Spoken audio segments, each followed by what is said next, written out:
আল্লাহ বলেন, মা ইয়ানজুরুনা ইল্লা সাইহাতান ওয়াহিদাতান তাখুযুহুম ওয়া হুম ইয়াখসিমুন। মানুষ অপেক্ষা করছে এক মহানাদের বিকট এক আওয়াজের অপেক্ষা করছে, যা তাদেরকে পাকড়াও করবে। এমন অবস্থায় তারা ঝগড়া করবে। হুজুররা খালি কয় কিয়ামত কখন আসবে, খালি কয় কিয়ামত আসবে, কিয়ামত আসবে। আচ্ছা কখন আসবে? ঝগড়া চলবে, কবে আসবে, কখন হবে, এরকম ঝগড়া হয় মানুষের মাঝে। আল্লাহ বলেন ঝগড়া চলার মাঝেই আসে পড়বে কিয়ামত, তাদেরকে পাকড়াও করে ফেলবে। ফালা ইস্তাতিউনা তাওসিয়া, ওসিয়ত করার সুযোগ পাবে না। ওয়ালা ইলা আহলিহিম ইয়ারজিউন, পরিবারের কাছে আবার ফিরে যাওয়ারও সুযোগ পাবে না। এটা হলো প্রথম ফুয়ের পর। ওয়া নুফিখা ফিস সূর, এবার আরেকটা ফু দিবে। ফাইদা হুম মিনাল আজদাথি ইলা রাব্বিহিম ইয়ানসিলুন, কবর থেকে সবাই উঠে তাদের রবের দিকে রওনা করবে। সূরা ইয়াসিনের 52 নম্বর আয়াতে আল্লাহ বলেন, এরা কবর থেকে উঠা বলবে, ক্বালু ইয়া ওয়াইলানা মান বা'আথানা মিন মারকাদিনা হাযা, তারা বলবে আমাদেরকে কে আমাদের আরাম স্থল থেকে, শয়ন স্থল থেকে এখানে উত্থিত করলো, এরকম বলতে থাকবে। ইসরাফিল আলাইহিস সালাতু ওয়াস সালাম সিংহায় দুটি ফু দিবেন। দুই ফুয়ের মাঝে ব্যবধান কত হবে? সহিহ বুখারীর বর্ণনা 4814 নম্বর হাদিসের বর্ণনা। আবু হুরায়রা রাদিয়াল্লাহু তাআলা আনহু বলেন, বাইনান নাফখাতাইনি 40, দুই ফুয়ের মাঝে ব্যবধান হবে 40। আবু হুরায়রা রাদিয়াল্লাহু তাআলা আনহুর বর্ণনা, তিনি বলেন রাসূলুল্লাহ সাল্লাল্লাহু আলাইহি সাল্লাম বলেছেন, দুই ফুয়ের মাঝে ব্যবধান হবে 40। ছাত্ররা জিজ্ঞাসা করলেন, 40 ইয়াওমান, 40 দিন? তিনি জবাব দিলেন, আবাইতু, আমি জানি না। ছাত্ররা প্রশ্ন করলেন, 40 সানাতান, 40 বছর? তিনি জবাব দিলেন, আবাইতু, আমি জানি না, আমার জানা নাই। ছাত্ররা প্রশ্ন করলেন, 40 শাহরা, তাহলে কি 40 মাস? তিনি জবাব দিলেন, আবাইতু, আমার জানা নাই। দুই ফুয়ের মাঝে ব্যবধান, নবী বলছে 40, আমার শুধু এতটুকু জানা আছে 40। এটা কি বছর না মাস না দিন, এটা আমার জানা নাই। এটা সাহাবী আবু হুরায়রা রাদিয়াল্লাহু তাআলা আনহুর বক্তব্য। তিনি বলেন, নবী শুধু বলছে 40, এটা কি বছর না মাস না দিন, এটা আমার জানা নাই। সিংহায় যখন ফু দেওয়া হবে, সর্বপ্রথম ফুটা কে শুনবে? মুসলিম শরীফের বর্ণনা 2940 নম্বর হাদিস। আমাদের মাদ্রাসার পাঠ্যপুস্তক অনুসারে, পাশে একটা দাওরা হাদিস মাদ্রাসা আছে না, এই মাদ্রাসার পাঠ্যপুস্তক পুরাতন নুসখা অনুযায়ী মোট হাদিস সংখ্যা হবে 3033টা। এই অনুযায়ী 2940 নম্বর হাদিস। রাসূলুল্লাহ সাল্লাল্লাহু আলাইহি সাল্লাম বলেন, এই নাম্বারটা মোবাইলের সাথে মিলবে না। এই যে আপনার মুসলিম শরীফের যেটা বললাম, আপনাদের পকেটে যেটা আছে মুসলিম শরীফের অ্যাপস, ওটাতে মোট হাদিস সংখ্যা আছে 7453টা। দেখেন তো, এটা মিলবে না, এটা আন্তর্জাতিক নাম্বার না। মাদ্রাসায় যেটা, এটা ওয়ার্ল্ড আল রকমুল আলমী, এটা হলো আন্তর্জাতিক নাম্বার। রাসূলুল্লাহ সাল্লাল্লাহু আলাইহি সাল্লাম বলেন, সুম্মা ইউনফাখু ফিস সূর, সিংহার মধ্যে ফু দেওয়া হবে। লা ইয়াসমাউহু আহাদুন ইল্লা আসগা লিতা ওয়া রাফা লিতা, যেই আওয়াজটা শুনবে ওই ব্যক্তি ঘাটটা নোয়াবে একবার, আবার উঠাবে। আউয়ালু মা ইয়াসমাউহু রাজুলুন ইয়ালুতু হাউজা ইবলিহি, সর্বপ্রথম আওয়াজটা শুনবে এক ব্যক্তি তার ওটকে পানি পান করানোর জন্য একটা হাউস তৈরি করবে, এটার মধ্যে পানি দিবে। ফালা ইয়াসকি ফিহি, ওটকে পানি পান করানোর জন্য ওটটাকে নিয়ে পানি পান করাবে। ওই মুহূর্তে তার কানে ইসরাফিলের সিংহার আওয়াজ আসবে। ফায়াসাকু, লোকটা বেহুশ হয়ে যাবে। ফায়াসাকুন নাস, এইভাবে অন্যান্য সবাই বেহুশ হয়ে যাবে। তাহলে সর্বপ্রথম আওয়াজটা যে শুনবে ছিল ওই ব্যক্তি যে তার উটকে পানি পান করানোর জন্য একটা হাউস তৈরি করবে সে।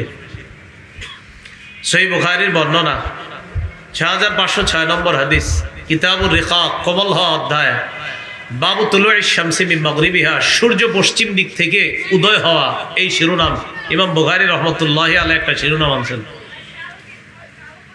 قال رسول الله صلى الله عليه وسلم, লা তাকুমুস সাআতু হাত্তা তাতলুআ আশ-শামসু মিন মাগরিবিহা। রাসূলুল্লাহ সাল্লাল্লাহু আলাইহি সাল্লাম বলেন, সূর্য পশ্চিম দিক থেকে যতক্ষণ উদয় না হবে ততদিন কিয়ামত হবে না। ফাইদা তালাআত ওয়া রাআহা আন-নাস আমানা মান ফিল আরদি কুল্লুহুম আজমাউনা। সূর্য একদিন পশ্চিম দিক থেকে সত্যি সত্যি উঠে যাবে। এই পৃথিবীতে যারা থাকবে সবাই সূর্যটা পশ্চিম দিকে দেখবে, দেখা সবাই ঈমান আনবে। সবাই কি আনবে? হিনা যালিকা লা ইয়ানফাউ নাফসান ঈমানুহা লাম তাকুন আমানাত মিন ক্বাবলু আও কাসাবাত ফি ঈমানিহা খায়রা। নবীজি কোরআনের একটা আয়াত তেলাওয়াত করে বললেন, সূর্য পশ্চিম দিক থেকে দেখার পর যারা ঈমান আনবে সেদিন তাদের ঈমান কোনো কাজে আসবে না। ঈমান আনার পর যদি নামাজ রোজা হজ যাকাত সব করে, রাসূল বলেন কোনো কাজে আসবে না। কারণ আল্লাহ কোরআনে বলছে সূর্য পশ্চিম দিক থেকে ওঠার পর সবাই ঈমান আনে আর ভালো কাজ করে, তখন আর ঈমান কাজে আসবে না। আমার নবী কত বলল তোমাদেরকে যে সত্যি সূর্য একদিন পশ্চিম দিক থেকে উঠবে, তোমরা বিশ্বাস করলা না। আর যখন উঠেই গেল তখন সব আস্তিক নাস্তিক যা আছে সবাই বলতেছো হা হা নবীর কথা তো সঠিক। তো নাস্তিক যারা আল্লাহ বিশ্বাসী তারা তো বিশ্বাসই করবে, কিন্তু যারা বিশ্বাসী না এরাও সেদিন বিশ্বাস করবে, আরে নবীর কথা তো সঠিক, কেন এখন বিশ্বাস করেন নাই কেন? তো সূর্য পশ্চিম দিক থেকে যখন উঠবে সবাই ঈমান আনবে, আল্লাহ বলেন ঈমান কাজে আসবে না। তো এরপরে কিয়ামতটা কত দ্রুত হয়ে যাবে। সবাই চোখ বন্ধ করে খোলেন তো, তাড়াতাড়ি চোখ বন্ধ করবেন আর খুলবেন, খোলেন, পলক ফালাবেন খুলবেন। আমি একজনকেও দেখি নাই বন্ধ করছেন, কিন্তু আসলে করছেন। এর মানে আমি বুঝতে পারি নাই। আমার এখানে আশেপাশের মঞ্চে অনেকে করছে, কিন্তু আমি দেখি নাই, বুঝতে পারি নাই। তাহলে এই যে চোখের পলক বুঝি নাই, সূরা নাহলের ৭৭ নম্বর আয়াতে আল্লাহ বলেন ওয়ামা আমরুস সাআতি ইল্লা কালামহিল বাসার। কিয়ামতের বিষয়টা চোখের পলকের মতো ঘটে যাবে। চোখের পলক, এই যে আপনার চোখের পলক ফালাইলাম আমরা, কেউ বুঝি নাই। আল্লাহ দেখেন কি বলে, আমরুস সাআতি ইল্লা কালামহিল বাসার আও হুয়া আকরাব। না না, চোখের পলক তো এটা তো সহজ। আল্লাহ বলে এর চেয়ে আরো তাড়াতাড়ি ঘটে যেতে পারে কিয়ামত, আও হুয়া আকরাব, আরো তাড়াতাড়ি। ইন্নাল্লাহা আলা কুল্লি শাইইন কাদির। আল্লাহ বলেন আল্লাহ সর্ব বিষয়ের উপর ক্ষমতাবান। তো রাসূলুল্লাহ সাল্লাল্লাহু আলাইহি সাল্লাম বলেন ওয়ালা তাকুমান্নাস সাআ ওয়া ক্বাদ ইনসারাফার রাজুলু বিলাবানি লিকহাতিহি ফালা ইয়াতআমু। এক ব্যক্তি পাত্রের মধ্যে উটনির দুধ দহন করে পাত্রের মধ্যে নিবে, নেওয়ার পর এই দুধটা মুখে নিতে পারবে না, এর আগে কিয়ামত হয়ে যাবে। ওয়ালা তাকুমান্নাস সাআ ওয়া ক্বাদ নাশারার রাজুলানি সাওবাহুমা বাইনাহুমা ফালা ইয়াতাবায়ানিহি ওয়ালা ইয়াতবিয়ানি। ক্রেতা বিক্রেতা কাপড় কেনা বেচা করার জন্য কাপড় খুলবে ক্রেতা আর বিক্রেতা। নবী বলেন ফালা ইয়াতাবায়ানিহি, ক্রেতা বিক্রেতা তাদের বিক্রয় কাজটা সম্পাদন করতে পারবে না। ওয়ালা ইয়াতবিয়ানিহি, কাপড়টা বটতেও পারবে না, এর আগে কিয়ামত হয়ে যাবে। কাপড় বটতেও পারবে না, কিয়ামত হয়ে যাবে। ওয়ালা তাকুমান্নাস সাআ ওয়া ক্বাদ রাফা আহাদুকুম উকলাতাহু ইলা ফিহি ফালা ইয়াতআমুহা। তোমাদের কেউ কেউ খাবারের লোকমা মুখের কাছে নিবে, মুখের ভিতর গলায় নিতে পারবে না, এর আগে কিয়ামত হয়ে যাবে। খাবার মুখের এখানে নিবে, খাবে, ইসরাফিলের সিঙ্গার ফুয়ের আওয়াজ এসে যাবে, এইভাবে নিবে, নেওয়ার পর মুখেও দিতে পারবে না, এর আগে কিয়ামত হয়ে যাবে। কিয়ামত হবে, কথাটা চূড়ান্ত সত্য কথা। কবে হবে আল্লাহ জানে। বলেন কিয়ামত হবে, এটা সত্য। কবে হবে কে জানে? হ্যাঁ, কোনো এক শুক্রবারে হবে। বলেন কবে, কি বারে হবে? কোনো এক শুক্রবারে হবে। মুসলিম শরীফের 854 নম্বর হাদিসের বর্ণনা।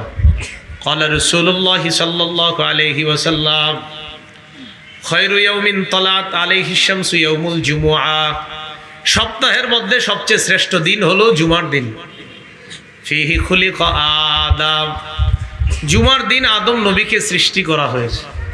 ওয়া ফিহি উদখিলাল জান্নাহ, জুমার দিন আদম নবীকে জান্নাতে থাকতে দেওয়া হয়েছে। ওয়া ফিহি উখরিজা মিনহা, জুমার দিন আদম নবীকে জান্নাত থেকে বের করা হয়েছে। তাহলে আদম নবীকে সৃষ্টি করা হয়েছে কিবারে? জান্নাতে প্রবেশ করানো হয়েছে কিবারে? জান্নাত থেকে বের হয়েছে কিবারে? ওয়ালা তাকুবান্নাস সাআবা ওয়ালা তাকুমুস সাআ ইল্লা ফি ইয়াউমিল জুমুআ। নবী বলেন কিয়ামতটা যেদিন হবে ওই দিনটাও হবে জুমার দিন। তাহলে কিয়ামত যেদিন হবে এটা কিবারে হবে? জুমার দিন, শুক্রবার দিন। এটা নিশ্চিত। কোন বছর বলেন? বলেন আল্লাহ জানে। কোন মাসে? আল্লাহ জানে। কোন এক বছরের কোন এক শুক্রবারে হবে, এটা আল্লাহ জানেন কোন বছরের কোন মাসের কোন শুক্রবার। মুসলিম শরীফের 5 নম্বর হাদিস। জিবরাইল আলাইহিস সালাতু ওয়াস সালাম নবীর কাছে আসছে। আসার পর 4টা প্রশ্ন করছে। 1 নাম্বার ঈমান, 2 নাম্বার ইসলাম, 3 নাম্বার ইহসান, 4 নাম্বার প্রশ্ন ছিল মাতা সাআ, হুজুর কিয়ামত কবে? রাসূলুল্লাহ সাল্লাল্লাহু আলাইহি সাল্লাম জবাব দিলেন, মাল মাসউলু আনহা বিআ'লামা মিনাস সাইল। জিজ্ঞাসিত ব্যক্তি জিজ্ঞাসাকারীর চেয়ে বেশি অবগত না। তুমি যে আমারে জিজ্ঞাসা করলা কিয়ামতের ব্যাপারে, এটা তুমিও জানো না, আমিও জানি না, এটার ব্যাপারে জানেন আল্লাহ। তাহলে বলেন তো কিয়ামতের ব্যাপারটা একমাত্র কে জানেন? আল্লাহ জানেন। ইসরাফিল আলাইহিস সালাতু ওয়াস সালাম সিংহায় যখন ফু দিবেন, এই ফু দেওয়ার জন্য ইসরাফিল কিভাবে আছে এখনো? আল মুস্তাদরাক লিল হাকিম একটা হাদিসের কিতাব, 8676 নম্বর হাদিসের বর্ণনা। রাসূলুল্লাহ সাল্লাল্লাহু আলাইহি সাল্লাম বলেন, ইন্না তরফা সাহিবিস সুর মুনযু ওয়াকিলা বিহি মুস্তাইদুন ইয়ানজুরু নাহওয়াল আরশ। ইসরাফিলকে সিংহার দায়িত্ব যেদিন দেওয়া হয়েছে, সেদিন থেকে ইসরাফিলের দৃষ্টিটা আজ, মানে নবীর যুগে বলছে নবী, আজ পর্যন্ত আরশের দিকে তাকিয়ে আছে, একমাত্র আরশের দিকে তাকিয়ে আছে। মাখাফাতা আইয়ু উমারা ক্বাবলা আইয়ারতাদ্দা ইলাইহি তরফু। নবী কয় একটা মুহূর্তের জন্য দৃষ্টিটা অন্যদিকে নেয় না, এই ভয়ে যদি আমি দৃষ্টি অন্যদিকে নেই, আল্লাহ যদি বলে ফেলে ইসরাফিল ফু দাও, ভয়ে ইসরাফিল অন্যদিকে তাকায় না। দায়িত্ব দেওয়ার পর থেকে রাসূল 1500 বছর আগে বলে যে ইসরাফিল আজ পর্যন্ত একটা মুহূর্তের জন্য সিংহা মুখে নিয়ে যে বসে আছে, আল্লাহর আরশের দিক থেকে একটা মুহূর্তের জন্য চোখ অন্যদিকে সরায় না। এমনি রয়েছে। নবী আবার বলছে ইসরাফিলের চোখ কেমন জানো? কান্না আইনাইহি কাওকাবানে দুরদিয়ান। ইসরাফিলের 2টা চোখ যেন আকাশের 2টি উজ্জ্বল নক্ষত্র। রাসূল সাল্লাল্লাহু আলাইহি সাল্লাম কি বলে দেখেন, তিরমিজি শরীফের 3243 নম্বর হাদিস, 3243। এই হাদিসের মধ্যে আছে, قال رسول الله صلى الله عليه وسلم كيف التقم صاحب القرن القرن كيف أنعم وقد التقم صاحب القرن القرن ينتظر أن يؤمر أن ينفخ فينفخ। আল্লাহ নবী বলেন সিংহাওয়ালা সিংহাটা মুখে নিয়ে বসে আছে, এই টেনশনে আমি আনন্দ করতে পারি না। নবীজি কয় ইসরাফিল সিংহাটা মুখে নিয়ে বসে আছে, এই টেনশনে আমার আনন্দ হয় না। তোমরা বলো আমি আনন্দ করি কিভাবে? সিংহাওয়ালা তো সিংহা মুখে নিয়ে বসে আছে, আমি আনন্দ করতে পারতেছি না। নবীজি বলতেছেন আল্লাহর পরে যিনি শ্রেষ্ঠ তিনি বলেন সিংহাওয়ালা সিংহা মুখে নিয়ে বসে আছে, বলো তোমরা আমি আনন্দ করি কেমনে? অপেক্ষা আছে কখন আল্লাহ হুকুম করবে আর সে ফু দিবে আর সব ধ্বংস হয়ে যাবে। নবীজি বলেন তোমরা কি বলবো তোমাদেরকে, এই টেনশনে আমি আনন্দ করতে পারি না, আমি এইভাবে আছি। তো এটাই বললেন কাইফা নামু ওয়াকাদ ইলতাকামা সাহিবুল কারনিল কারনা হানা জাবহাতা ওয়া আসবা সামআ। মাথাটা ঝুঁকায়া এইভাবে আরশের দিকে তাকায় আছে, কানটা খাড়া করে আছে, কখন আল্লাহ ফু আদেশ করবে আর ইসরাফিল ফু দিবে। নবীজি কয় এই টেনশনে আমি আনন্দ করতে পারি না। তো তিনি আনন্দ করতে পারে না, আমরা তো হালাল আনন্দ দূরের কথা, হারাম আনন্দের মধ্যেই তো আমাদের কোটি কোটি মিনিট সময় সেকেন্ড ঘন্টা নষ্ট হয়ে যাচ্ছে, ঠিক না? আল্লাহ আমাদেরকে হেফাজত করে। সাহাবীরা বললেন হুজুর আপনার এত টেনশন, তো আমগো কি হবে? কাইফা নাকুলু ইয়া রাসূলুল্লাহ, হুজুর আমরা কি করতে পারি, কি বলতে পারি এগুলো মনে পড়লে? নবীজি বললেন কুলু হাসবুনাল্লাহু ওয়া নি'মাল ওয়াকিল। পড়েন তো হাসবুনাল্লাহু ওয়া নি'মাল ওয়াকিল, তাওয়াক্কালনা আলাল্লাহি রাব্বিনা। পুরো দোয়াটা হলো হাসবুনাল্লাহু ওয়া নি'মাল ওয়াকিল তাওয়াক্কালনা আলাল্লাহি রাব্বিনা। বলো তোমরা যে আমাদের জন্য আল্লাহ যথেষ্ট, কার্যনির্বাহী হিসাবে তিনি কতই না উত্তম, আমরা আমাদের রব আল্লাহর উপর ভরসা করলাম। এটা তো এলো ইসরাফিল আলাইহিস সালাতু ওয়াস সালাম সিংহায় ফু দিবে। ফু দেওয়ার পর মানে দ্বিতীয় ফুটা যখন দিবে, ওই ফুয়ের পরে সবাই কবর থেকে উঠবে। সর্বপ্রথম কবর থেকে কে উঠবে? খুব মন দিয়ে শুনি আমরা। মুসলিম শরীফের বর্ণনা 2278 নম্বর হাদিস। এই হাদিসের মধ্যে আছে قال رسول الله صلى الله عليه وسلم আনা আউয়ালু মান ইয়ানশাক্কু আনহু কবরুহু। আল্লাহ নবী বলেন, আমি হব সর্বপ্রথম ওই ব্যক্তি যার কবরটা ছিদ্র করা হবে, যার কবরটা ছিদ্র করা হবে। আমি প্রথম ব্যক্তি, আমার কবরটা ফাটা হবে, ছিদ্র করা হবে, আর ওই ছিদ্র দিয়ে আমি আমার কবর থেকে বের হব। নবীজি তো এটা গেল মুসলিম শরীফের হাদিস, কবর থেকে বের হবে সর্বপ্রথম নবী। আর বুখারীর বর্ণনায় আসছে 4813 নম্বর হাদিসে আসছে রাসূল সাল্লাল্লাহু আলাইহি সাল্লাম বলেন, ইন্নী আউয়ালু মান ইয়ারফাউ রাসাহু বাদা নাফখাতিল আখিরাহ। কিয়ামতের ময়দানে সর্বপ্রথম যে ব্যক্তি তার মাথাটা উপরের দিকে উঠাবে সে হব আমি নবী মুহাম্মদ। আমি মাথাটা উপরে উঠাবো, উঠানোর পর দেখবো আনা আউয়ালু মান ইউফিকু, সর্বপ্রথম আমার হুশ ফিরে আসবে। হুশ ফিরে আসার পর তাকে দেখবো ওয়া মূসা মুতাআল্লিকুন বিজানিবিল আর, আমি দেখবো মূসা আলাইহিস সালাতু ওয়াস সালাম আরশের মধ্যে এইভাবে ঝুলে আছে। আমি তখন চিন্তা করব, মূসা নবী কি আমার আগেই হুশ ফিরে আসছে, না মূসা নবীর আল্লাহ বেহুশি করে নাই, আমি জানি না। তো আমি যখন হুশ ফিরে আসবো তাকায় দেখবো আমার আগেই মূসা নবী আরশে ঝুলে আছে। মূসা নবী আরশে ঝুলে আছে। তো এটা একটা অন্য বর্ণনা। এটা নবীজি মূসা নবীর এই জায়গায় প্রশংসা করার একটা কারণ আছে। ওই দুই ব্যক্তি ঝগড়া লাগছে, এটা বুখারী শরীফে আছে, একজন মুসলমান আর একজন ইহুদি। তো মুসলমান কি করছে, লাতাম আওয়াজহাল ইহুদি, ইহুদির গালে থাপ্পড় বসায় দিয়েছে। নবীজির কাছে মামলা আসছে, আসার পর আপনার সাহাবী আমার থাপ্পড় দিয়েছে। নবীজি বলে, আহা তোমরা এইসব বিষয় নিয়ে কেন ঝগড়া করো? একজনের দাবি মূসা নবী শ্রেষ্ঠ, আরেকজনের দাবি মুহাম্মদ সাল্লাল্লাহু আলাইহি সাল্লাম শ্রেষ্ঠ। তো বাস্তবতা হলো নবীজি সাল্লাল্লাহু আলাইহি সাল্লাম সবচেয়ে শ্রেষ্ঠ, কোনো সন্দেহ নাই। কিন্তু এটা তো ঝগড়ার বিষয় না, এটা তো থাপ্পড় দেওয়ার বিষয় না। তো নবীজি বললেন, লা তুখাইয়িরুনি আলা মূসা, এই তোমরা আমাকে মূসা নবীর উপর শ্রেষ্ঠত্ব দিও না। এটা ছিল আমাদের নবীর বিনয়। নবীজি বলেন, জানো তোমরা আমি হুশ ফিরে আসার পর তাকায় দেখবো মূসা নবী আরশে ঝুলে আছে, তো মূসা নবীর দাম কি কম নাকি? তোমরা কেন এগুলা নিয়ে ঝগড়া করো? এটা নবীজি ঝগড়া নিরসনের জন্য এই বিনয় প্রকাশ করলেন। এটা একটা ঘটনাকে কেন্দ্র করে রাসূলুল্লাহ সাল্লাল্লাহু আলাইহি সাল্লামের হুশ ফিরে আসবে সর্বপ্রথম। হুশ ফিরে আসার পর কিয়ামতের ময়দানে মানুষগুলা যখন উঠবে, কেমনে উঠবে? আবু দাউদ শরীফের বর্ণনায় আছে, আমাদেরকে যেই পোশাকে কবর দেওয়া হবে ওই পোশাকেই কবর থেকে উঠবো আমরা। খুব মন দিয়ে শুনলেন, আবু দাউদে আছে, আমাদেরকে যেই পোশাকে কবর দেওয়া হবে ওই পোশাকেই কবর থেকে উঠানো হবে। এটা আবু দাউদের হাদিস। সহিহ বুখারীর বর্ণনা, ইন্নাকুম মাহশুরুনা হুফাতান উরাতান গুরলা। কিতাবুর রিকাক কোমল হওয়া অধ্যায়ের মধ্যে আসছে, আল্লাহ রাসূল সাল্লাল্লাহু আলাইহি সাল্লাম বলেন, কিয়ামতের ময়দানে তোমাদেরকে খালি পায়ে, খালি শরীরে, কাপড় ছাড়া, খতনাবিহীন উঠানো হবে। তাহলে বুখারীর হাদিসে আছে, হাসরের ময়দানে তোমাদের পায়ে জুতা থাকবে না, শরীরে কাপড় থাকবে না, খতনাবিহীন তোমাদেরকে উঠানো হবে। আর আবু দাউদ শরীফের হাদিসে আছে, কবর থেকে কাপড় সহ উঠানো হবে। তাহলে এখন কই যাবো আমরা বলেন? হ্যাঁ, যারা পকেটে উস্তাদ নিয়ে ঘুরেন সারাদিন, পকেটে কি নিয়ে ঘুরেন? জবাব দেন আমার। আপনাকে পকেটেও আছে দুটোটা হাদিস আছে, অনেকের পকেটে আছে, এই দুটোটা হাদিস অনেকের পকেটে আছে। তাহলে এবার বলেন, উস্তাদ দরকার আসেনি? সবাই বলেন, উস্তাদ দরকার আসেনি? এই যুগে তো আপনারা শুধু ইলেকট্রনিক মিডিয়ায় উস্তাদ, বাস হুজুর ফেসবুকে যেটা করবো এটাই ঠিক, শেষ। এই বেচারারা মাদ্রাসায় 12 বছর পড়াশোনা করে আর আপনারা একদিনই সব মাসালা হল হয়ে যায়। কি টেনশনের বিষয়! হ্যাঁ, কেউ 12 বছর, কেউ 16 বছর পড়াশোনা করে, করার পর টেনশনে পড়ে যে আমি মাসালাটা কি বুঝছি না বুঝি নাই। আর আপনারা কত সুন্দরভাবে 2 মিনিটেই বুঝে ফেলেন সব। কি এক আশ্চর্যের ব্যাপার! আবু দাউদের বর্ণনার মধ্যে আসছে কাপড় সহ কবর থেকে উঠবে, বুখারীর বর্ণনায় আসছে শরীরে কাপড় থাকবে না। দুই হাদিস দুই রকম হয়ে গেল, অথচ আমার নবীর দুইটি কথাই সত্য। এটা কেমনে সম্ভব?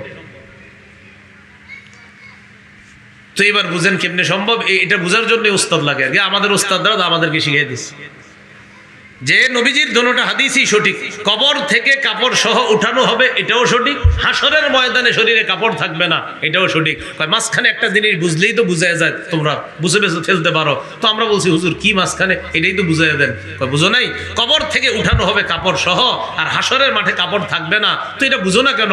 কবর থেকে উঠানোর পর দুনিয়াবি পোশাকটা আল্লাহ খুলে ফেলে দিবে, এরপর শরীরে কাপড় থাকবে না। এই কাপড় ছাড়া হাসরের মাঠে সবাই উপস্থিত হবে। এইটা হলো মাঝখানের কথাটা, যে উঠানো হবে কাপড় সহ, কিন্তু দুনিয়াবি কাপড়টা খুলে ফেলা হবে। খুলে ফেলার পর সবাই হাসরের মাঠে গিয়ে জমা হবে, তখন কারো শরীরে কাপড় থাকবে না। এবার বুঝে আসছে সবার? তাহলে উঠানো হবে কাপড় সহ, উঠানোর পর কাপড়টা খুলে ফেলা হবে, তো তখন তো আর কাপড় নাই। তো এই কাপড় নাই যখন বলবো, তখন বুখারীর হাদিস আবার ঠিক আছে। তো আল্লাহ পাক রব্বুল আলামিন কোরআনে বলছে, কামা বাদানা আউওয়ালা খালকিন নুঈদু, আমি মানুষকে কিয়ামতের ময়দানে মানুষকে পুনরাবৃত্তি ঘটাবো। মানুষের যেইভাবে মায়ের পেট থেকে দুনিয়াতে এনেছিলাম, মায়ের পেট থেকে আমরা যারা আসছি পায়ে জুতা ছিল? দু একজন বললেন। অন্যদের ছিল জুতা? আচ্ছা, কাপড় ছিল শরীরে? খতনার বিহীন ছিলাম না সবাই? তো আল্লাহ বলতেছেন খতনা বিহীন কাপড় ছাড়া খালি পায়ে হাসরের মাঠে মায়ের পেট থেকে যেভাবে এনেছিলাম, হাসরের মাঠে আবার এইভাবে আমি উপস্থিত করব। করার পর সর্বপ্রথম পোশাক পরানো হবে কাকে? ইন্না আউওয়ালাল খালাইকি ইউকসা ইয়াউমাল কিয়ামাতি ইব্রাহিম আলাইহিস সালাতু ওয়াস সালাম, সর্বপ্রথম ইব্রাহিম আলাইহিস সালাতু ওয়াস সালামকে পোশাক পরানো হবে। কোন নবীকে? ইব্রাহিম নবী। আল মুস্তাদরাক লিল হাকিমের মধ্যে আসছে রাসূল সাল্লাল্লাহু আলাইহি সাল্লাম বলেন, আউয়ালু মা ইউকসা ইয়াউমাল কিয়ামাতি ইব্রাহিম আলাইহিস সালাতু ওয়াস সালাম ইউকসা হুল্লাতাম মিনাল জান্নাহ সুম্মা ইউতা বিহি ওয়া আনা উকসা হুল্লাতাম মিনাল জান্নাহ লা ইউকাউবিমু লাহা আহলুদ দুনিয়া অথবা লা ইউকাউবিমু লাহাল বাশার। নবী বলেন জান্নাতের পোশাক এনে কিয়ামতের মাঠে ইব্রাহিম নবীকে পরানো হবে, এরপর আমাকে জান্নাতের পোশাক পরানো হবে, যেই পোশাকের মূল্য সারা দুনিয়ার মানুষ মিলেও দিতে পারবে না। এই পোশাক পরানো হবে। আম্মা জান আয়েশা সিদ্দিকা রাদিয়াল্লাহু তাআলা আনহা নবীজিরে বললেন, হুজুরের শরম করবে না? মানুষের শরীরে পোশাক থাকবে না? যেটা আপনাদের অনেকের মাথায় এসে গেছে যে হুজুরের কেমন কথা, যে পোশাক থাকবে না, শরম করবে না? নবীজি বললেন, আয়েশা ওই দিনের ব্যাপারটা ধারণারও বাহিরে। তোমার তো ধারণায় আসছে যে শরম করবে, সেদিন মানুষ নিজেদেরকে নিয়ে এত টেনশনে থাকবে, পাশের জনের শরীরে পোশাক আছে না নাই এটাও সে দেখার সুযোগ পাবে না। আমরা সবাই সাধারণ মানুষ, ঠিক না? মানুষের মধ্যে অসাধারণ কারা? নবীগণ। কারা বলেন? নবীগণ, যাদের কোনো গুনাহ নাই, মাসুম। রাসূলুল্লাহ সাল্লাল্লাহু আলাইহি সাল্লাম বলেন, সহিহ বুখারীর বর্ণনা 6573 নম্বর হাদিসে, হাদিসের মধ্যে আসছে কিয়ামতের ময়দানে যখন নাকি আল্লাহ পাক রব্বুল আলামিন জাহান্নামের উপর দিয়ে পুলটা তৈরি করবে, বিহি কালালিব, এই কিয়ামতের মাঠ আর জান্নাত এর মাঝখানে জাহান্নামটা, এর উপর দিয়ে পুল সিরাত তৈরি করা হবে। বুখারীতে ইমাম বুখারী শিরোনাম আনছেন বাবু সিরাত জিসরু জাহান্নাম, পুল সিরাতটাই হবে জাহান্নামের উপর দিয়ে পুল, বিহি কালালিব। রাসূলুল্লাহ সাল্লাল্লাহু আলাইহি সাল্লাম বলেন ওই পুলের উপর অসংখ্য অগণিত কাঁটা থাকবে, লা ইয়ালামু কদরা ইযামিহা ইল্লাল্লাহ, কয় কাঁটা কত বড় হবে আল্লাহ ছাড়া কেউ জানে না। এই পুল দেখা দুআউর রুসুলি ইয়াউমা ইযিন আল্লাহুম্মা সাল্লিম আল্লাহুম্মা সাল্লিম, এই পুল দেখা সব রাসূলরা সেদিন বলবে আল্লাহ বাঁচাও, আল্লাহ বাঁচাও। কারা বলবে? আমরা না, রাসূলরা। কারা বলবে? তো রাসূলরা যদি বলে আল্লাহ বাঁচাও, আল্লাহ বাঁচাও, আমার আপনার পেরেশানিটা কেমন হতে পারে? হ্যাঁ, রাসূলরা বলবে আল্লাহুম্মা সাল্লিম আল্লাহুম্মা সাল্লিম, আল্লাহ বাঁচাও, আল্লাহ বাঁচাও, আল্লাহ নিরাপত্তা দাও। আদম নবী তো 3 বার বলবে নাফসি নাফসি নাফসি, নূহ নবী 3 বার বলবে। সহিহ বুখারী 4712 নম্বর হাদিস, ইমাম বুখারী কিতাবুত তাফসিরে বাবু যুররিয়াত মান হামালনা মা নূহ ইন্নাহু কানা আবদান শাকুরা, একটা শিরোনাম আনছে তোমরা তাদের সন্তান যাদেরকে নূহ নবীর সাথে আমি কিস্তিতে চড়িয়েছি। ওখানে আনছেন আদম নবী মানুষরে বলবে আমি সুপারিশ করতে পারবো না, আমি নিজের মুক্তি চাই, 3 বার বলবে, 3 বার। আমি এই কথাটা কেন বললাম? একটু আমারে আপনারা একটু টেনশনে আনেন না যে আমার আপনার অবস্থাটা কি হবে। তো সেদিন কিয়ামতের ময়দানে যখন এই অবস্থা হবে, 3 শ্রেণীর মানুষের 3 রকম অবস্থা হবে। বলেন কিয়ামতের মাঠে কয় শ্রেণীর মানুষ? 3 শ্রেণী। আরো আছে অনেক, কাফের, গুনাহগার, ইমানদার, মুত্তাকি ইমানদার। কাফের, গুনাহগার, ইমানদার, মুত্তাকি ইমানদার। কাফের, গুনাহগার, ইমানদার আর মুত্তাকি ইমানদার। কাফেরের অবস্থা কি হবে? আল্লাহ পাক রব্বুল আলামিন বলেন সূরা মাআরিজের 43-44 নম্বর আয়াত, আল্লাহ বলেন ইয়াউমা ইয়াখরুজুনা মিনাল আজদাসি সিরাআন কাআন্নাহুম ইলা নুসুবি ইউফিদুন।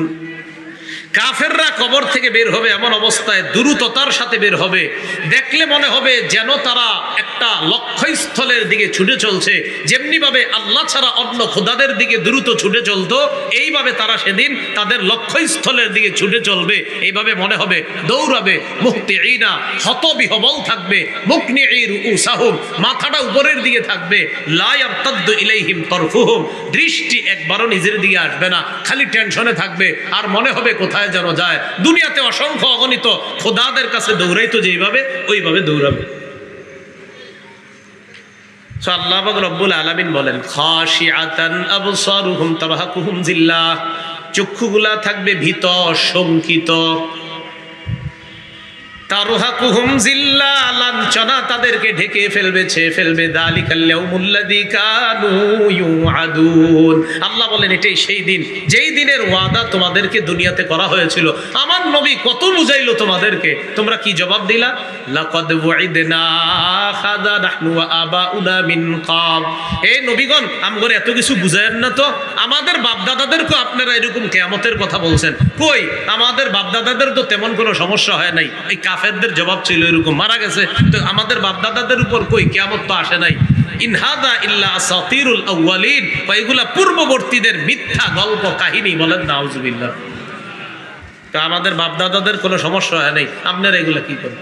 আমাদের মুসলমানদের মধ্যে একদল আছে জানেন, এদেরকে যখন আপনি বলবেন ভাই এই আমলটা বেদাত, এটা করবেন না, মনে করেন রহিম মেটালের খতিব সাহেব বললো এগুলা বেদাত, এগুলা কইরেন না, তখন খতিব সাহেবের জুমার পরে কয় হুজুর আমগো বাপদাদারা তো গত 49 বছর যাবত এগুলা করছে, এগুলা কি খারাপ কাজ করছে?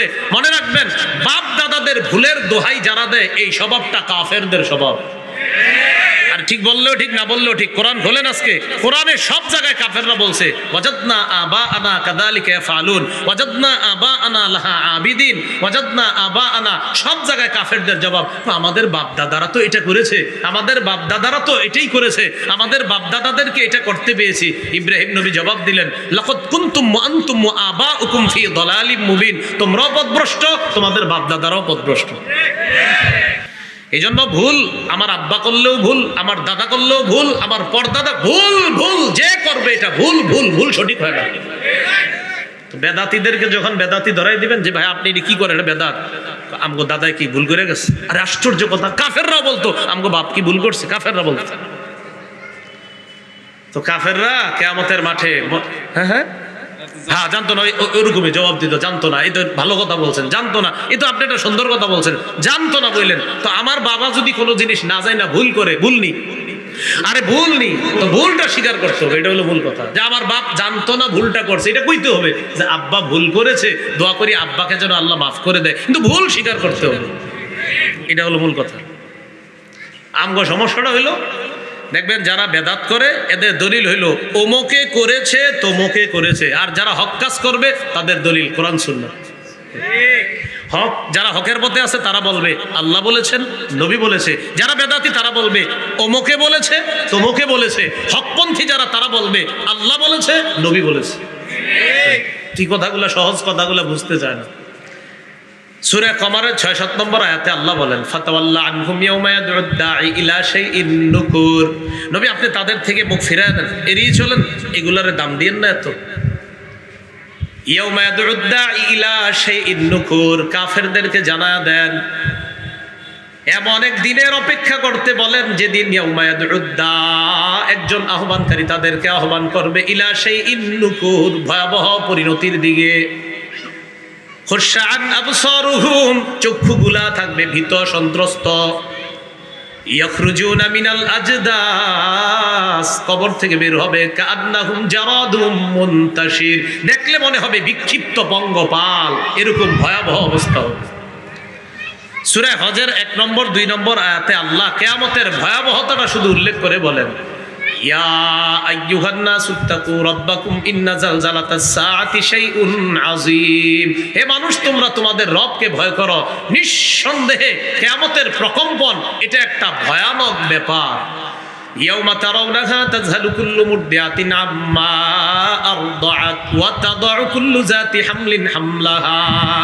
সেদিন তুমি দেখবে প্রত্যেক দুগ্ধ দানকারিনী মা তার দুগ্ধপোষ্য শিশুকে দুধ পান করানোর কথা ভুলে যাবে। আসলে ভুলে যাবে ব্যাপারটা এমন না, কিয়ামতের ভয়াবহতা তারে ভুলিয়ে দিবে তার যে একটা দুধের বাচ্চা আছে, ভুলে যাবে।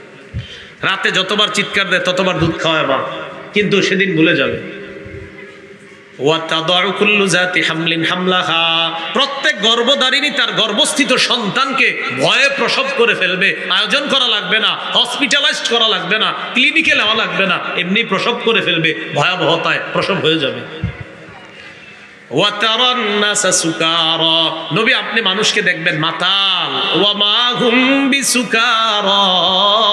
আল্লাহ কয় আসলে এরা মাতাল না, কিয়ামতের ভয়াবহতা এদেরকে মাতালের মতো বানায় দিবে। আল্লাহ আমাদেরকে হেফাজত করেন, আল্লাহ যেন আমাদেরকে আরশের ছায়াতলে জায়গা দান করেন। তো এই জায়গায় আল্লাহ বললেন কিয়ামতের বিষয়টা হবে ভয়ানক। সূরা মুতাফফিফিনে কি বলে দেখেন, আলা ইয়াজুন্নু উলাইকা আন্নাকুম মাবউসুন লিয়াউমিন আযীম ইয়াউমা ইয়াকুমুন নাসু লিরাব্বিল আলামিন। এরা কি মনে করে না তাদেরকে যে আবার পুনরুত্থান করা হবে, যেদিন বিশ্বজগতের রবের সামনে সবাই দাঁড়াবে। লিয়াউমিন আযীম, এক ভয়াবহ দিনে। বলেন তো কিয়ামতের দিনটা যে ভয়াবহ, ঘোষণাটা স্বয়ং কার? আল্লাহ বলছে এটা ভয়াবহ। সূরা ইনসান বা সূরা দাহারের 27 নম্বর আয়াত আল্লাহ বলেন, ফাযালিকা ইয়াউমাইযি ইয়াউমুন আসীর আলাল কাফিরিনা গায়রু ইয়াসীর। সেই দিনটা হবে কঠিন দিন। আচ্ছা বলেন তো কিয়ামতের দিনটা কঠিন দিন কথাটা কার? তো আল্লাহ কোনো বিষয়কে যদি কঠিন বলে এটা কেমন কঠিন হবে? খুব কঠিন হবে। হ্যাঁ, সূরা মুদ্দাসসিরের 9-10 নম্বর আয়াতে আল্লাহ বলেন, সূরা মুদ্দাসসিরের 9-10 নম্বর আয়াতে আল্লাহ বলেন, ফাযালিকা ইয়াউমাইযি ইয়াউমুন আসীর আলাল কাফিরিনা গায়রু ইয়াসীর। দিনটা হবে কঠিন। আর সূরা ইনসানের 27 নম্বর আয়াতে আল্লাহ বলেন, ওয়ায়াযারুনা ওয়ারাআহুম ইয়াউমান সাকিলা।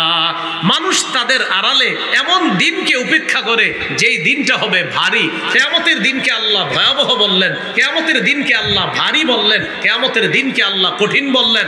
একটু ভাবেন, রব যেটাকে কঠিন বলে, রব যেটাকে ভারী বলে, রব যেটাকে বলে কঠিন ভয়াবহ দিন, এটা কতটা ভয়াবহ, কতটা ভারী আর কতটা কঠিন হতে পারে। আল্লাহ বলছে কঠিন, আল্লাহ বলছে ভারী, আল্লাহ বলছে ভয়াবহ। আল্লাহ আমাদেরকে ভয়াবহতার দিনে আরশের ছায়াতলে জায়গা দেন করেন।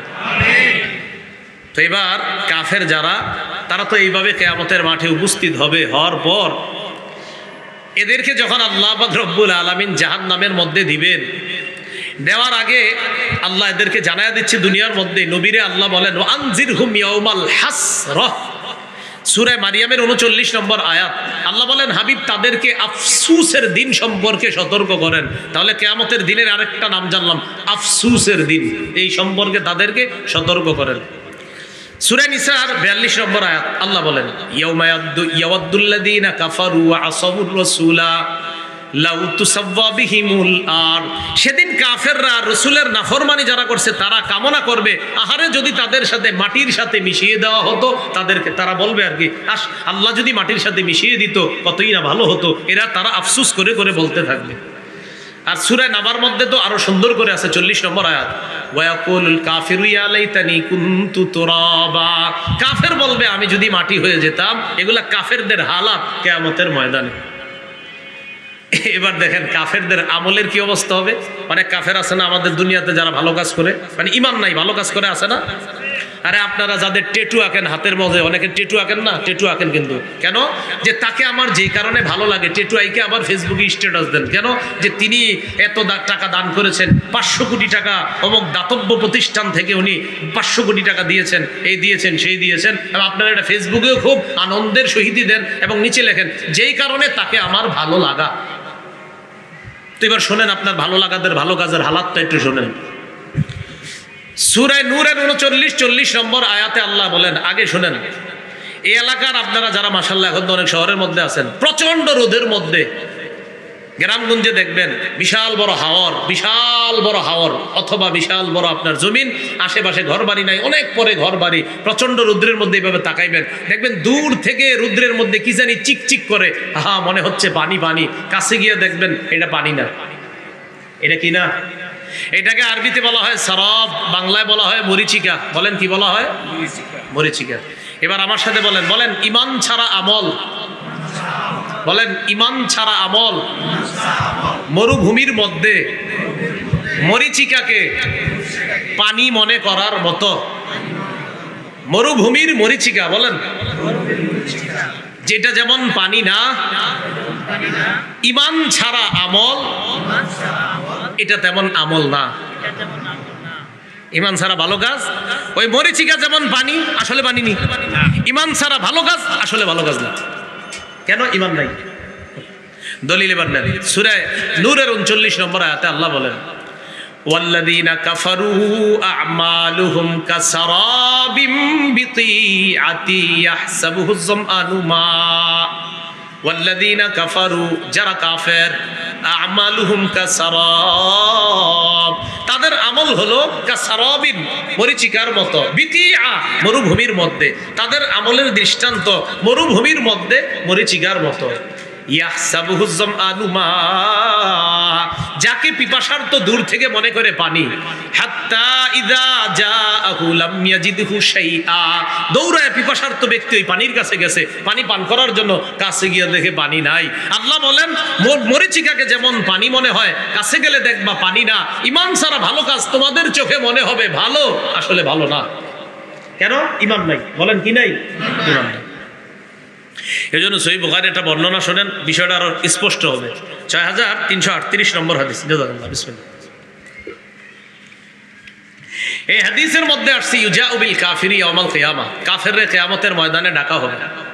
ডাকার পর আল্লাহর পক্ষ থেকে বলা হবে, লাউ কানা লাকা মিলউল আরদি যাহাবা কুনতা তাফতাদি বিহি, পুরা দুনিয়া পরিমাণ স্বর্ণ যদি তোমাকে দেওয়া হয়, তুমি কি আমার কাছে এর বিনিময়ে হলেও মুক্তি চাও? পুরা দুনিয়া পরিমাণ স্বর্ণ যদি তোমাকে দেওয়া হয়, এর বিনিময়েও কি তুমি আমার কাছে মুক্তি চাইবা? আমারে দিয়ে দিবা পুরা দুনিয়া পরিমাণ স্বর্ণ? কাফের জবাব দিবে, নাম, হ্যাঁ দিয়ে দিব। আমারে যদি পুরা দুনিয়া পরিমাণ স্বর্ণ দেওয়া হয় আমি দিয়ে দিব। এই পরিমাণ স্বর্ণ যদি আমাকে দেওয়া হয় আমি দিয়ে দিব। আল্লাহ পাক রব্বুল আলামিনের পক্ষ থেকে বলা হবে, কদ সুইলতা মা হুয়া আইসার, তোমার কাছে আরো সহজ জিনিসটা চাওয়া হয়েছিল, তুমি সেটা আমাকে দাও নাই। এই দুনিয়া পরিমাণ স্বর্ণ আমি আল্লাহ তোমার কাছে চাই নাই। তুমি যদি খালি আমারে মানতা যে আমি আল্লাহ এক, শুধু এতটুকু যদি মানতা, এই সহজ কথাটা যদি মেনে নিতা, একদিন না একদিন আমি তোমারে জান্নাত দান করতাম। অথচ তুমি দুনিয়া পরিমাণ স্বর্ণ দিতে আমারে রাজি হয়ে গেলা, আমি তো তোমার থেকে এটা চাই নাই। তুমি যদি আমারে খালি মানতা আমি আল্লাহ, আমি এক, আমি রব, একটুক মানলেই হইতো, আমি তোমারে সরিষা পরিমাণ ইমানের কারণে একদিন না একদিন জান্নাত দিয়ে দিতাম। তাহলে দেখেন এটা কি বুঝলাম? ইমান ছাড়া দুনিয়া পরিমাণ স্বর্ণ লাভ নাই। ইমান আছে একটা খেজুরের পরিমাণ, খেজুরের খালি টুকরা দান করবে, মানে একটা খেজুর টুকরা কইরা এক টুকরা আমি ওনারে দিলাম, একটা খেজুরের এক টুকরা। রাসূল সাল্লাল্লাহু আলাইহি সাল্লাম বলেন, ইত্তাকুন নার, তোমরা আগুন থেকে বাঁচো, ওয়ালাউ বিশিক্কি তামরা, খেজুরের একটা টুকরা দিয়া হলেও জাহান্নাম থেকে বাঁচো। ইখলাস ওয়ালা খেজুরের একটা টুকরাও বান্দাকে জাহান্নাম থেকে বাঁচায় দেয়। তাহলে বোঝা গেল ইমানের কারণে শুধু খেজুরের সদকা কাজে আসা যায়, ইমান নাই দুনিয়া পরিমাণ স্বর্ণ কাজ হবে না। এটাই সূরা আলী ইমরানের 91 নম্বর আয়াতে আরো সুন্দর করে আছে, আপনারা দেখবেন 3 নম্বর পরে একদম শেষের লাইনটা, ইন্নাল্লাযীনা কাফারু ওয়া মাতু ওয়া হুম কুফার, যারা কাফের অবস্থায় মারা যায়, ফালা ইউকবালা মিন আহাদিহিম মিলউল আরদি যাহাবা, তাদের থেকে দুনিয়া পরিমাণ স্বর্ণ গ্রহণ করা হবে না। ওয়ালাউ ইফতাদা বি, দুনিয়া পরিমাণ স্বর্ণ যদি আমি আল্লাহকে দেয়, এরপরে এটা আমি গ্রহণ করব না, কারণ তুমি দুনিয়া পরিমাণ স্বর্ণ, এটা আমি তোমার কাছে চাই না। আর সূরা ইউনূসের মধ্যে কি আছে? সূরা ইউনূসে আছে, দুনিয়া পরিমাণ স্বর্ণ ওয়া মিসলাহু মা, এটার মতো যদি আরেক দুনিয়া পরিমাণ স্বর্ণ, মানে দুই দুনিয়া পরিমাণ স্বর্ণ দিয়া যদি আমার কাছে মুক্তিপণ চায়, আমি আল্লাহ মুক্তি দিব না, কারণ ঈমান নাই। ছাই চিনেননি? ছাই, ছাই, মাশাআল্লাহ, আপনিও চিনেন মাশাআল্লাহ। হ্যাঁ, না শহরের মানুষ আমি চিন্তা করি নাও চিনতে পারে। ছাই, এই এলাকার সবাই ছাই আইনা এই জায়গায় রাখছে, এলাকার সব ছাইগুলা এই বড় রাস্তায় রেখে দিছে। নিয়ত কি? যে আমগো ছাইগুলা যাতে ঠিকঠাক মতো থাকে, তাই রাস্তায় না রাখছে। রাখছে কখন জানেননি? কেন রাখছে? প্রচন্ড ঝড়ের দিন, প্রচন্ড বাতাসের দিন। আবহাওয়া অফিস বার্তা দিছে যে প্রচন্ড ঝড় হতে পারে, বাতাস হতে পারে। এই ভয়ে সবাই সবার ছাইগুলাই না এই রাস্তায় রেখে দিছে, যেন ছাইগুলা সংরক্ষিত থাকে, যে আমগো ছাইগুলা ঠিকঠাক মতো যাতে থাকে। ছাইয়ের পাহাড় আইনা এই রাস্তায় বসাইছে। প্রবল বাতাস, প্রচন্ড ঝড়ের দিনে ছাইগুলা থাকবে? ইমান ছাড়া আমল, ইমান ছাড়া আমল ছাইয়ের পাহাড় বানাইলে প্রচন্ড ঝড়ের দিনে যেমন সেই ছাইয়ের পাহাড়ের কোনো মূল্য নাই, ইমান ছাড়া আমলের পাহাড়েরও তেমন কোনো মূল্য নেই। দলিল সূরা ইব্রাহিমের 18 নম্বর আয়াত। আল্লাহ বলেন, মাসালুল লাযিনা কাফারু বিরাব্বিহিম আমালুহুম কারামাদিন ইশতাদ্দাত বিহির রিহু ফি ইয়াউমিন আসিফ। যারা তাদের রবকে অস্বীকার করে তাদের আমলের দৃষ্টান্ত হলো, তাদের দৃষ্টান্ত হলো কারামাত, ছাইয়ের মতো।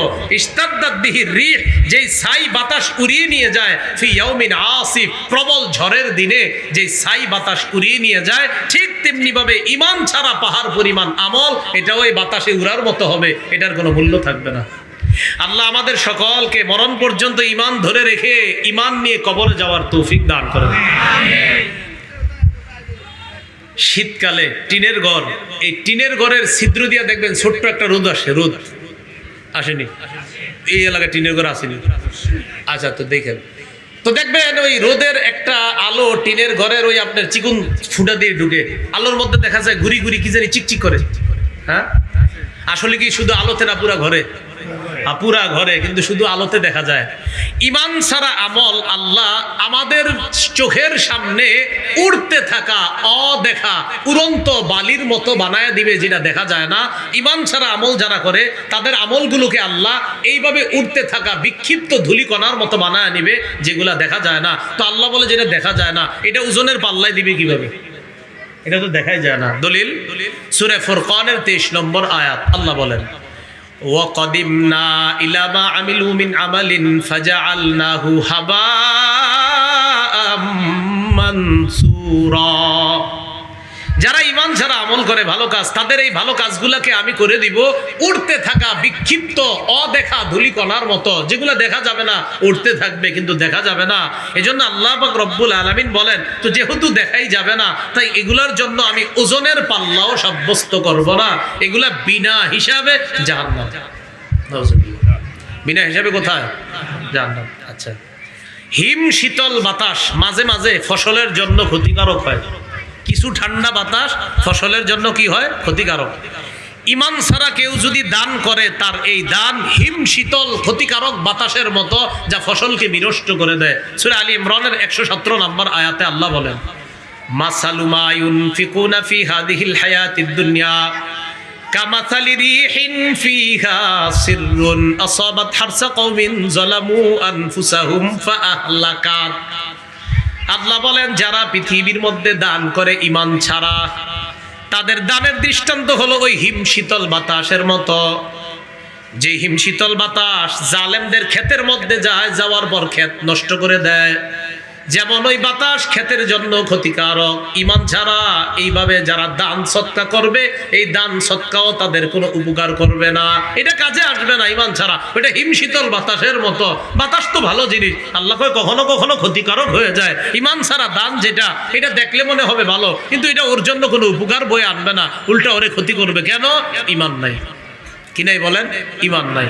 আল্লাহ আমাদের সকলকে ঈমান নিয়ে মরার তৌফিক দান করুন। এ হলো কিয়ামতের ময়দানে ঈমানহীন যারা থাকবে কাফের, তাদের অবস্থা। আচ্ছা, এবার দেখেন কাফেরদেরকে যখন জাহান্নামে দিবে তখন কি হবে? সূরা শুআরা 91 থেকে 100 নম্বর আয়াত। আল্লাহ পাক রব্বুল আলামিন বলেন, ওয়াবুররিজাতিল জাহিমু লিল গাওয়িন। পথভ্রষ্টদের জন্য জাহান্নামটা উন্মোচন করা হবে। وَقِيلَ لَهُمْ أَيْنَ مَا كُنْتُمْ تَعْبُدُونَ مِنْ دُونِ اللَّهِ। তাদেরকে বলা হবে, তোমরা আল্লাহ ছাড়া যাদের ইবাদত করতা, ওই খোদাগুলা কোথায়? কাফেরদেরকে বলা হবে, আল্লাহ ছাড়া যাদের ইবাদত করতা, ওই খোদাগুলা কোথায়?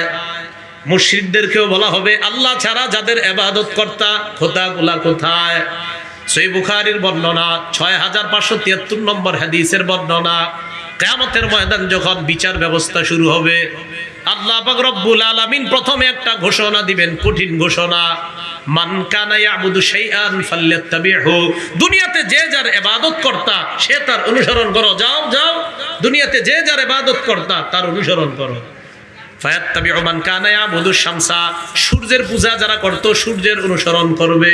ওয়ায়াত্তাবিউ মান কানা ইয়াবুদুল কমার, চন্দ্রের পূজা যারা করত তারা চন্দ্রের অনুসরণ করবে। ওয়ায়াত্তাবিউ মান কানা ইয়াবুদুত তাওয়াগীত, আল্লাহ ছাড়া যারা অসংখ্য অগণিত খোদা বানায়া তাদের ইবাদত করত তারা তাদের অনুসরণ করবে। কিয়ামতের মাঠে যাও যাও, তখন কি করবে জানেন? ওই খোদা আর খোদার অনুসারী যারা দুই শ্রেণীকে জাহান্নামে দিবে। দুই শ্রেণী না, এরা তো নিজেরা বানাইছে, মনে করেন এটা খোদা বানাইছে, বানায় কাফের মুশরিকরা, যে ইব্রাহিম আলাইহিস সালামের জামানায় উনি আইসা সব খোদাগুলা ভেঙে দিছে। তো এই যে খোদাগুলা, এইগুলা সহ আর যারা ইবাদত করত সবগুলারে জাহান্নামে দেওয়া হবে। জাহান্নামে দেওয়ার পর কি হবে? ক্বালু ওয়া হুম ফিহা ইয়াখতাউ ফাকুবকিবু ফিহা হুম ওয়াল গাবুন ওয়া জুনুদু ইবলিসা আজমাউন। খোদার অনুসারী সবগুলারে মাথা নিচের দিকে দিয়ে জাহান্নামে দেওয়া হবে। ইবলিসের অনুসারী সৈন্যদেরকেও জাহান্নামে দেওয়া হবে। ক্বালু ওয়া হুম ফিহা ইয়াখতাসিমুন, জাহান্নামে ঝগড়া করবে আর বলবে তাল্লাহ, আল্লাহর কসম, ইন কুন্না লাফি দালালিম মুবিন, আমরা পথভ্রষ্ট ছিলাম। ইন নুসাব্বিকুম বিরাব্বিল আলামিন। অনুসারীরা খোদাদেরকে বলবে আমরা তোমাদেরকে দুনিয়াতে রবের সাথে সমকক্ষ নির্ধারণ করেছিলাম, আজকে তোমরাও জাহান্নামে আমরাও জাহান্নামী, কাজটা সঠিক করি নাই। ওমা আদাল্লানা ইল্লাল মুজরিমুন, আমাদেরকে পথভ্রষ্ট করেছে অপরাধীরা। ফামা লানা মিন শাফিঈন, আহারে আজকে আমাদের কোনো সুপারিশকারী নাই। ওয়ালা সাদিকিন হামিম, অন্তরঙ্গ কোনো বন্ধুও নাই। এগুলা বলতে থাকবে জাহান্নামে গিয়েও।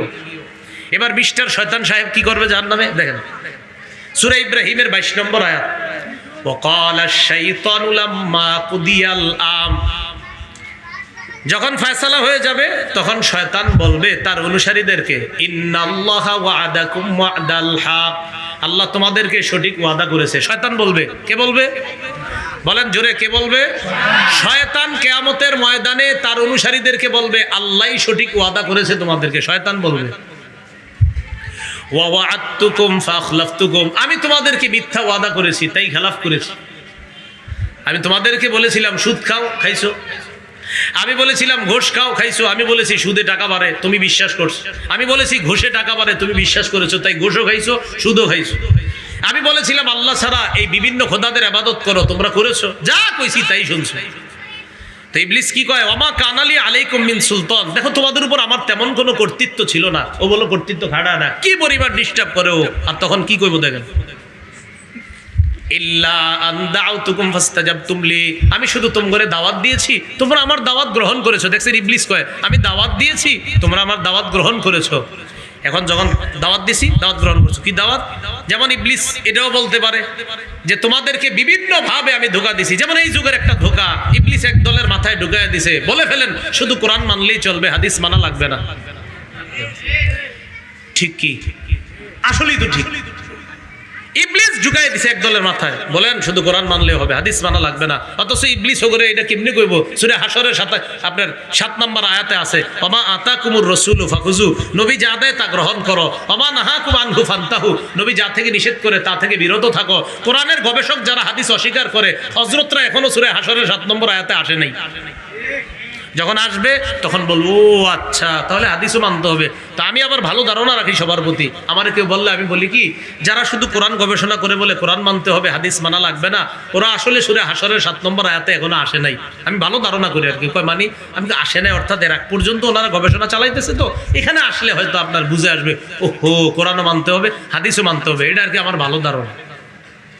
ওখানে কিন্তু বলে দিয়েছে এটা কি কয় না কয়, হাদিস মানা লাগবে না, লিখিত হাদিস মানা যাবে না, এই ব্যাপারে আমার লম্বা আলোচনা আছে, লিখিত হাদিস মানা লাগবে কি লাগবে না।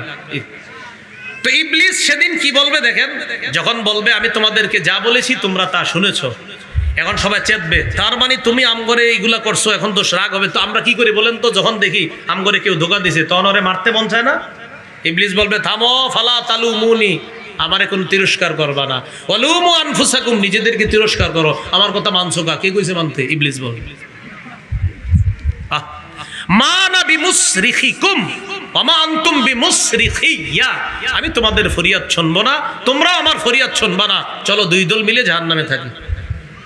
কেউ কারো ফরিয়াদ শুনবে না। আরে মানুষকে কিভাবে বুঝায়? ইবলিস বলবে তোমাদের ফরিয়াদ আমি শুনবো না, আমারটা তোমরা শুনবা না, দুই দল জাহান্নামে যাবো, আমারে কিছু বইও না, আল্লাহ তোমরা যেটা বলেছে সেটাই সঠিক ছিল, আমি যা বলেছি সব মিথ্যা ছিল। ইবলিস সেদিন বলবে এই কথা। আরেক দল যারা অন্যের কথায় গোমরা হয়েছে তাদের ব্যাপারে কি হবে? সূরা আহজাবের 66 থেকে 68 নম্বর আয়াতে আল্লাহ বলেন, ইয়াউমা তুকাল্লাবু ওয়ুজুহুহুম ফিন্নার, যেদিন চেহারা পরিবর্তন হয়ে যাবে আগুনে পুড়ে।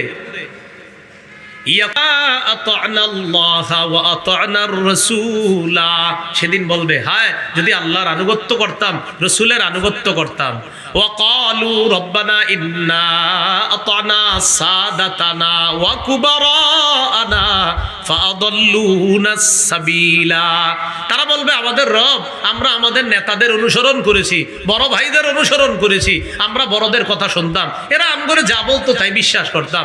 আল্লাহ, এরা আমগরে পথভ্রষ্ট করছে, উল্টা পাল্টা সবকিছু মাথা পেতে মেনে নিতাম। আল্লাহ, এদেরকেও তো জাহান্নাম দিবেন, আমগরেও দিছেন, তবে আমগো একটা রিকোয়েস্ট আছে আপনার কাছে। ওই জাহান্নামীরা তাদের ব্যাপারে আল্লাহর কাছে বলবে, রব্বানা আতিহিম দিআফাইনি মিনাল আযাব, আল্লাহ তাদেরকে আমাদের চেয়ে দ্বিগুণ শাস্তি দিবেন বলে দিবেন। মানে একদল জাহান্নামী আরেক দলের ব্যাপারে বলবে, আল্লাহ এ করে শাস্তি তো দিবেন, আমগরেও দিবেন, আমগর চেয়ে দ্বিগুণ দিবেন তাদেরকে, কারণ ওরা আমগরে পথভ্রষ্ট করছে। এই জন্য বন্ধু নির্বাচনে সতর্ক, বন্ধু নির্বাচনে সতর্ক, ভাই নির্বাচনে সতর্ক, নেতা নির্বাচনে সতর্ক। খুব বিপদ, খুব বিপদ, খুব সতর্ক। আল্লাহ কথাগুলা বুঝার তৌফিক দান করেন, না হয় ধরা খেয়ে যেতে হবে। কতদিন বলেন, মানে বলবেন এই করব সেই করব, কিন্তু মরে গেলেই তো শেষ। আমি আজকে মারা যাব, কালকে একদিন, আপনাদের কেউ মারা যাবেন এখন, কালকে একদিন হয়ে যাবে, এটাই সত্য কথা। এইগুলো কাফেরের হালাত। দ্বিতীয় নাম্বার জানি কাদের আলোচনা? 1 ঘন্টা হয়ে গেছে, 60 মিনিটের উপর আলোচনা করি না, 61 মিনিট হয়ে গেছে, বলে ফেলি। হ্যাঁ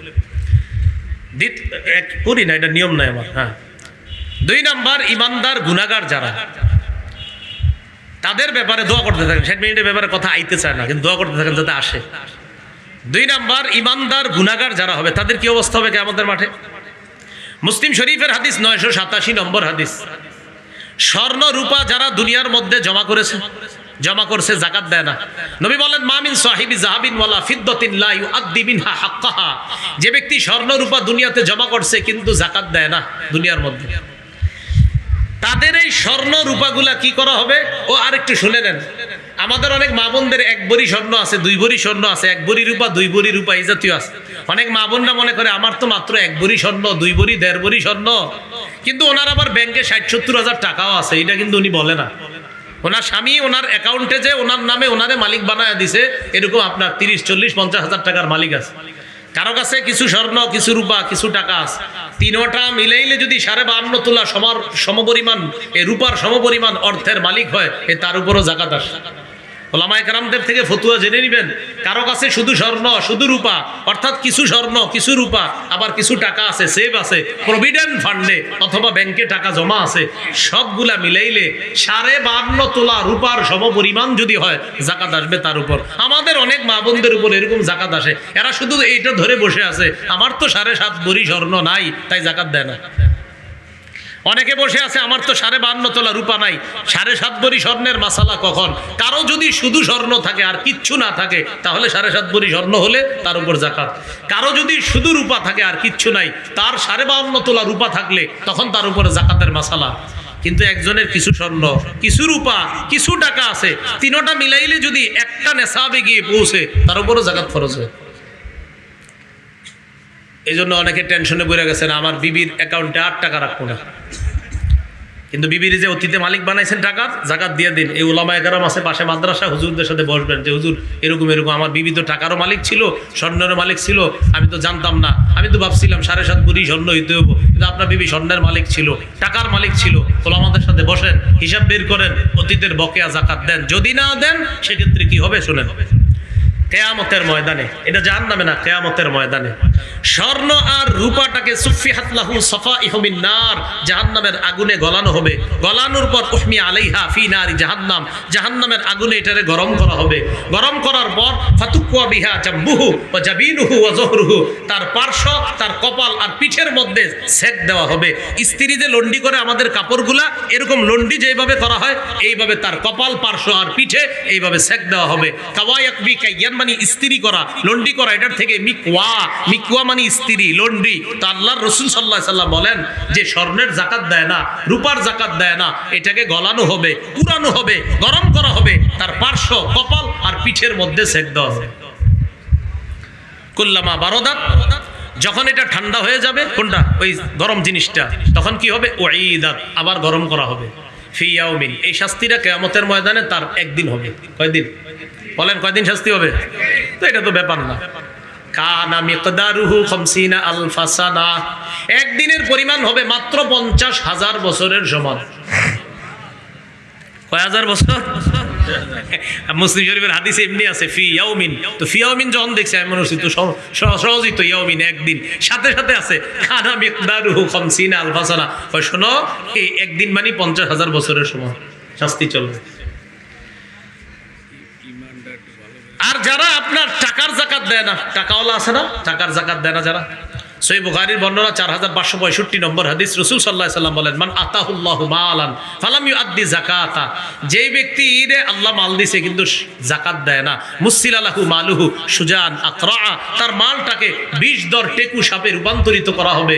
লাহু জাবিবাতান, দুই চোখের উপর কালো দুইটা কঠিন চিহ্ন থাকবে। ইয়াখুযু বিলিহজি মাতাই ইয়ানি বিশিতাইহি, দুই চোয়ালের মধ্যে সাপ তাকে এইভাবে ধরে বলবে, আনা কানজুকা আনা মালুকা, আমি তোমার সেই সম্পদ যে যাকাত তুমি দাও নাই, খাইতে থাকবে। এই হলো আপনার ইমানদার। গুনাহগার যারা, তাদের হালাত হবে, আরো অনেক গুনাহগার আছে, তাদের বিভিন্ন হালাত হবে। 3 মুত্তাকি ইমানদার। সূরা ইউনূসের 62 থেকে 64 নম্বর আয়াতে আল্লাহ বলেন, আলা ইন্না আউলিয়া আল্লাহ লা খাউফুন আলাইহিম ওয়া লা হুম ইয়াহজানুন, শোনো আল্লাহর ওলি যারা, তাদের কোনো ভয় নাই, তাদের কোনো চিন্তা নাই, তারা কোনো পেরেশান হবে না, ভয়ও হবে না, চিন্তাও হবে না। আল্লাহ পাক রব্বুল আলামিন তাদেরকে ভয় ছাড়া, চিন্তা ছাড়া, মানে ভয়ের অবস্থা হবে, চিন্তার অবস্থা হবে, তবে তাদের জীবনে ঘটবে না। যেমন নবীরা বলবে আল্লাহ বাঁচাও, আল্লাহ বাঁচাও, মানে নবীদের সামনেও এটা মনে হবে ভয়াবহ, কিন্তু নবীরা তো ভয় পাবে ঠিক, কিন্তু ভয়ের বাস্তবায়ন তাদের সাথে ঘটবে না। উম্মতরা ভয় পাবে, অনেকে ইমানদার, ভয়ের বাস্তবায়ন আল্লাহ ঘটাবে না। ভয় পাবে, ভয়ের বাস্তবায়ন ঘটাবে না, কারণ আদম নবী পর্যন্ত বলবে নফসি নফসি, কিন্তু তাদের সাথে তো ভয়ের বাস্তবায়ন হবে না। তো আল্লাহ বলেন যারা মুত্তাকি, আল্লাহর ওলি, তাদের ভয় নাই, চিন্তা নাই, তারা কিয়ামতের ময়দানে সুন্দরভাবে জান্নাতে প্রবেশ করবে। তো এবার ইমানদার মুত্তাকি কারা? আল্লাহ বলেন আল্লাযীনা আমানু ওয়া কানু ইয়াত্তাকুন, আল্লাহর ওলি হলো তারা যারা ঈমান আনে, আল্লাহকে ভয় করে। তাহলে আল্লাহর ওলি হওয়ার জন্য শর্ত হলো ঈমান আনা, আল্লাহকে ভয় করা। বলেন কি আনা? ঈমান আনা, আল্লাহ। কোন রিকশা চালক ঈমানদার, আল্লাহরে ভয় করে। কোন কৃষক ঈমানদার, আল্লাহকে ভয় করে। একটা চা দোকানদার ঈমানদার, আল্লাহকে ভয় করে। মুদি দোকানদার ঈমানদার, আল্লাহকে ভয় করে। একজন ভ্যান চালক ঈমানদার, আল্লাহকে ভয় করে। আল্লাহ বলেন আমি তোমাকেই ওলি বলে ঘোষণা করলাম, কারণ তাই আল্লাহকে ভয় করে, মুত্তাকি, আল্লাহকে ভয় করে। তো এই জন্য এ হলো তৃতীয় শ্রেণী। আল্লাহ যেন আমাদেরকে এই তৃতীয় শ্রেণীর অন্তর্ভুক্ত বানিয়ে কিয়ামতের ময়দানে সুন্দরভাবে জান্নাতে যাওয়ার ব্যবস্থা করে দেয়। সকলে বলি আমিন। সুবহানাল্লাহি ওয়া বিহামদিহি, সুবহানাকাল্লাহুম্মা ওয়া বিহামদিকা, আশহাদু আল্লা ইলাহা ইল্লা আনতা, আস্তাগফিরুকা।